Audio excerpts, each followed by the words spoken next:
भाजपनं अनेक ठिकाणी स्वबळावर उमेदवार दिलेत। मित्र पक्षांना विचारात न घेतल्यामुळे शिवसेना नाराज आहे।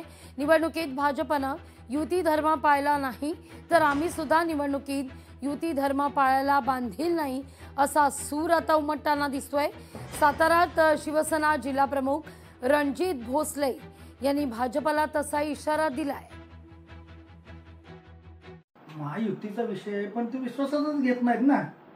विश्वासात घेत नसतील तुम्ही अजून पण लक्षात घ्या, पक्ष आमचा वाढतोय। पालकमंत्री महोदय पक्षात लक्ष देऊन सातारा जिल्ह्यामध्ये शरद कणशे साहेब मिळून पक्ष संघटना वाढते, धनुष्यबाण वाढतोय, शिवसेनाच्या विचारांची लोक वाढत चाललेली आहेत।